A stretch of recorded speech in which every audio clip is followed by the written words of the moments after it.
दोस्तों, आज मैं आपको परम एकादशी व्रत कथा सुनाने जा रही हूँ। पुरुषोत्तम माह के कृष्ण पक्ष की एकादशी को परम एकादशी कहते हैं और यह एकादशी भगवान विष्णु के भक्तों को परम सुख देने वाली एकादशी है। परम एकादशी व्रत कथा सुनने मात्र से ही मनुष्य के सभी पाप नष्ट हो जाते हैं। कथा का श्रवण पूरी भक्ति भावना से श्रद्धा पूर्वक करें। मन ही मन भगवान विष्णु का ध्यान करें। ओम नमो भगवते वासुदेवाय मंत्र का जप करते हुए ध्यान पूर्वक कथा का श्रवण करें। ओम नमो भगवते वासुदेवाय। अर्जुन ने कहा, हे कमल नयन, अब आप अधिक मास के कृष्ण पक्ष की एकादशी का नाम तथा उस व्रत का विधान बताने की कृपा करें। इसमें किस देवता का पूजन किया जाता है तथा इसके व्रत से किस फल की प्राप्ति होती है। भगवान श्री कृष्ण ने कहा, हे अर्जुन, इस एकादशी का नाम परम एकादशी है। इसके व्रत से सभी पाप नष्ट हो जाते हैं तथा मनुष्य को इहलोक में परम सुख तथा परलोक में सद्गति की प्राप्ति होती है। इसका व्रत पूर्व में कहे विधान अनुसार करना चाहिए और भगवान विष्णु का धूप दीप नैवेद्य पुष्प आदि से पूजन करना चाहिए। इस एकादशी की पावन कथा जो कि महर्षियों के साथ काम्पिल्य नगरी में हुई थी, वह मैं तुमसे कहता हूँ, ध्यान पूर्वक श्रवण करो। काम्पिल्य नगरी में सुमेधा नाम का एक अत्यंत धर्मात्मा ब्राह्मण रहता था। उसकी पत्नी अत्यंत पवित्र तथा पतिव्रता थी। किसी पूर्व जन्म के कारण वह दंपति अत्यंत निर्धनता में जीवन व्यतीत कर रहे थे। ब्राह्मण को भिक्षा मांगने पर भी भिक्षा नहीं मिलती थी। उस ब्राह्मण की पत्नी वस्त्रों से रहित होते हुए भी अपने पति की सेवा करती रहती तथा अतिथि को अन्न देकर स्वयं भूखे रह जाती थी और पति से कभी किसी वस्तु की मांग नहीं करती थी। दोनों पति पत्नी घोर निर्धनता का जीवन व्यतीत कर रहे थे। एक दिन ब्राह्मण अपनी पत्नी से बोला, हे प्रिय, जब मैं धनवानों से धन की याचना करता हूँ तो वो मुझे मना कर देते हैं। गृहस्थी धन के बिना नहीं चल सकती, इसलिए यदि तुम्हारी सहमति हो तो मैं परदेश जाकर कुछ काम करूँ, क्योंकि विद्वानों ने कर्म की प्रशंसा की है। ब्राह्मण की पत्नी ने विनीत भाव से कहा, हे स्वामी, मैं आपकी दासी हूँ। पति अच्छा और बुरा जो भी कुछ कहे, पत्नी को वही करना चाहिए। मनुष्य को पूर्व जन्म में किए कर्मों का फल मिलता है। सुमेरु पर्वत पर रहते हुए भी मनुष्य बिना भाग्य के स्वर्ण नहीं प्राप्त कर सकता। पूर्व जन्म में जो मनुष्य विद्या और भूमि दान करते हैं, उन्हें अगले जन्म में विद्या और भूमि प्राप्त होती है। ईश्वर ने भाग्य में जो कुछ लिखा है उसे टाला नहीं जा सकता। यदि कोई मनुष्य दान नहीं करता तो प्रभु उसे केवल अन्न ही देते हैं। इसलिए आपको इसी स्थान पर रहना चाहिए, क्योंकि मैं आपका विछोह नहीं सह सकती। पति बिना स्त्री की माता, पिता, भाई, ससुर तथा संबंधी आदि भी निंदा करते हैं। इसलिए हे स्वामी, कृपया कर आप कहीं न जाएं। जो भाग्य में होगा वही प्राप्त होगा। स्त्री की सलाह मानकर ब्राह्मण परदेश नहीं गया। इसी प्रकार समय बीतता गया। एक बार कौंडिन्य ऋषि वहां आए। ऋषि को देखकर ब्राह्मण सुमेधा और उसकी पत्नी ने उन्हें प्रणाम किया और बोले, आज हम धन्य हुए।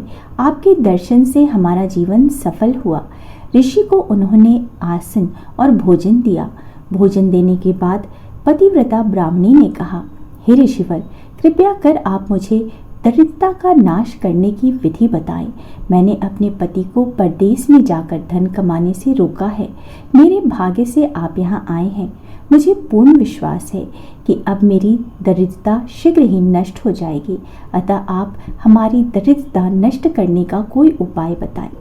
ब्राह्मणी की बात सुनकर कौंडिन्य ऋषि बोले, हे ब्राह्मणी, मल मास की कृष्ण पक्ष की परम एकादशी के व्रत से सभी पाप, दुख और दरिद्रता आदि नष्ट हो जाते हैं।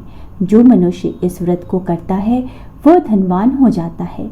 इस व्रत में नित्य गायन आदि सहित रात्रि जागरण करना चाहिए।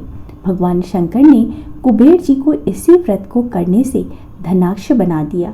इसी व्रत के प्रभाव से सत्यवादी राजा हरिश्चंद्र को पुत्र, स्त्री और राज्य की प्राप्ति हुई। तदुपरांत कौंडिन्य ऋषि ने उन्हें एकादशी के व्रत का समस्त विधान कह सुनाया। ऋषि ने कहा, हे ब्राह्मणी, पंचरात्रि व्रत करने से और भी ज्यादा उत्तम फल की प्राप्ति होती है। परम एकादशी के दिन प्रातःकाल नित्य कर्म से निवृत्त होकर विधान पूर्वक पंचरात्रि व्रत करना प्रारंभ करना चाहिए। जो मनुष्य 5 दिन तक निर्जला व्रत करते हैं वे अपनी माँ, पिता और स्त्री सहित स्वर्ग लोक को जाते हैं। जो मनुष्य 5 दिन तक संध्या को भोजन करते हैं वो स्वर्ग को जाते हैं। जो मनुष्य स्नान करके 5 दिन तक ब्राह्मणों को भोजन कराते हैं वे समस्त संसार को भोजन कराने का फल प्राप्त करते हैं। और जो मनुष्य इस व्रत में अश्वदान करते हैं उन्हें तीनों लोकों के दान का फल प्राप्त होता है। जो मनुष्य उत्तम ब्राह्मण को तिल दान करते हैं वे तिल की संख्या के बराबर वर्षों तक विष्णु लोक में वास करते हैं। जो मनुष्य घी का पात्र दान करते हैं वह स्वर्ग लोक को जाते हैं। जो मनुष्य 5 दिन तक ब्रह्मचर्य का पालन करते हैं वे देवांगनाओं के साथ स्वर्ग को जाते हैं। हे ब्राह्मणी, तुम अपने पति के साथ इसी व्रत को धारण करो, इससे तुम्हें अवश्य ही सिद्धि और अंत में स्वर्ग की प्राप्ति होगी। कौंडिन्य ऋषि के वचनानुसार ब्राह्मण और उसकी स्त्री ने परम एकादशी का 5 दिन तक का व्रत किया। व्रत पूर्ण होने पर ब्राह्मण की स्त्री ने एक राजकुमार को अपने यहाँ आते देखा। राजकुमार ने ब्राह्मणी की प्रेरणा से एक उत्तम घर जो कि सब वस्तुओं से परिपूर्ण था उन्हें रहने के लिए दिया। तदुपरांत राजकुमार ने आजीविका के लिए एक गांव दिया। इस प्रकार ब्राह्मण और उसकी स्त्री इस व्रत के प्रभाव से इहलोक में अनंत सुख भोग कर अंत में स्वर्ग लोक को गए। भगवान श्री कृष्ण ने कहा, हे अर्जुन, जो मनुष्य परम एकादशी का व्रत करता है उसे सभी तीर्थों तथा यज्ञों आदि का फल प्राप्त होता है। जिस प्रकार संसार में 2 पैरों वाले ब्राह्मण, 4 पैरों वाले गौ देवताओं में इंद्र श्रेष्ठ हैं, उसी प्रकार मासों में अधिक मास उत्तम है। इस माह में पंचरात्रि अत्यंत पुण्य देने वाली होती है। इस माह में पद्मिनी और परम एकादशी भी श्रेष्ठ है। इनके व्रत से सभी पाप नष्ट हो जाते हैं। अतः दरिद्र मनुष्य को एक व्रत जरूर करना चाहिए। जो मनुष्य अधिक मास में स्नान तथा एकादशी व्रत नहीं करते उन्हें आत्महत्या करने का पाप लगता है। यह मनुष्य योनि बड़े पुण्यों से मिलती है, इसलिए मनुष्य को एकादशी का व्रत अवश्य करना चाहिए। हे कुंती पुत्र अर्जुन, जो तुमने पूछा था वह मैंने विस्तार पूर्वक बता दिया। अब इस व्रत को भक्ति पूर्वक करो। जो मनुष्य अधिक मास की परम एकादशी का व्रत करते हैं वह स्वर्ग लोक में जाकर देवराज इंद्र के समान सुखों का भोग करते हुए तीनों लोकों में पूजनीय होते हैं। अर्थात कथा का सार यह है कि ब्राह्मणों, ऋषि मुनियों व सज्जन पुरुषों का आदर करने वाले मनुष्यों पर प्रभु अवश्य ही कृपा करते हैं। श्री लक्ष्मी की प्राप्ति मात्र भाग दौड़ से ही नहीं होती, अपितु इसके लिए यत्न पूर्वक परिश्रम करने की आवश्यकता होती है। यत्न पूर्वक किया गया परिश्रम भगवान की कृपा से अवश्य ही पूर्ण होता है। सभी जन मिलके बोलो, श्री लक्ष्मी नारायण की जय, भगवान विष्णु की जय, माता लक्ष्मी की जय। ओम नमो भगवते वासुदेवाय। दोस्तों, उम्मीद है आपको मेरा आज का वीडियो पसंद आया होगा। अगर वीडियो पसंद आया है तो वीडियो को लाइक कर दीजिए, परिवारजनों के साथ, दोस्तों के साथ शेयर जरूर कीजिए और मेरे चैनल को सब्सक्राइब करना मत भूलिए।